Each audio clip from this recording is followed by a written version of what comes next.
Good morning, everyone. The topic of my today's presentation is unraveling the rarity of primary hepatic neuroendocrine tumors and algorithmic approach for arriving at a diagnosis. So primary hepatic neuroendocrine tumors are extremely rare. They comprise about 0.4% of all hepatic resected primary. And according to the WHO 2022 guidelines, all extrahepatic primary sites have to be excluded to make a diagnosis of primary hepatic NET. The aim of the study was to elucidate the rarity of PH-NETs through detailed histopathological and algorithmic clinical approach. So the objectives were to assess the incidence of the prevalence of the hepatic NETs in liver biopsies in a tertiary center, to segregate the metastatic cases and assess the most common primary site, and an attempt to identify PH-NETs by ruling out an extrahepatic primary site through CECT and Rotanov clinical imaging. The materials and methods were the study was design was retrospective. All biopsy proven cases were searched from institute's computerized database, and archived slides and blocks of all cases were retrieved and reviewed. The algorithmic approach that we followed for making this diagnosis are first the architecture. It should have the typical architecture of a NET, that is the tumor cells should have finely stippled chromatin arranged in trabeculae, acini, nests, and cords, diffuse immunopositivity for synaptophysin and chromogranin. Ki-67 was done to grade the tumor, and thorough radiological evaluation. Simple verbal history of an extrahepatic primary was not taken into account unless evidenced by CCT and Rotanov scan. So these were the results. There were 18 G1 NET cases, significantly lower than the G2 and G3 cases.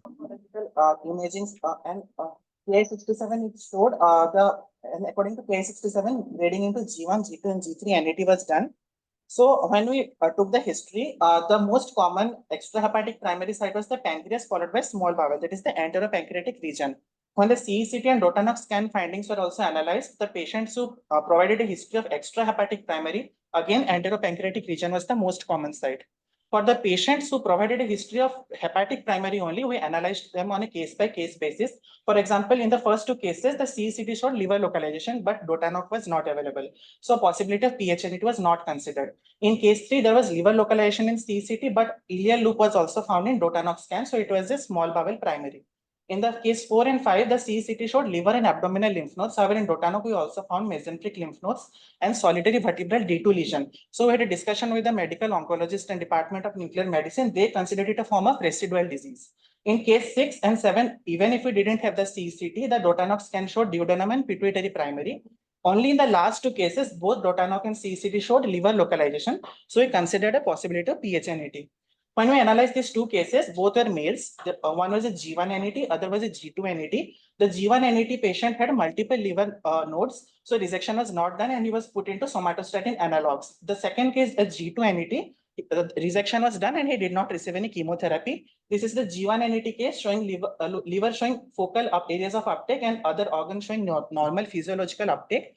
In the resection specimen, the clinician did an upfront resection thinking of an HCC. But when we did an HE study and immunohistochemical analysis, it turned out to be a grade 2 NET with Ki-67 8% in areas of highest proliferation. So since we had sufficient tissue, it was a resection specimen. We tried immunohistochemically ruling out a extrahepatic primary.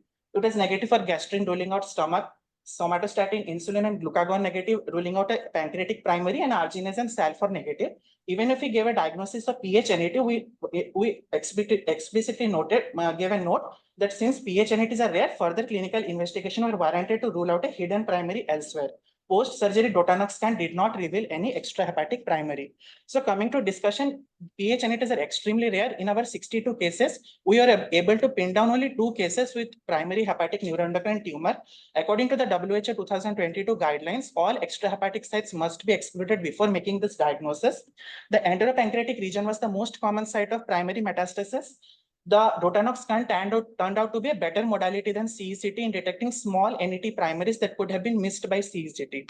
So why are you doing this study? As these tumors are rare, further documentation of such cases are warranted for better understanding of their genetic profile and their biological behavior for designing optimum management protocols relevant in this era of personalized medicine. These are my references. Thank you.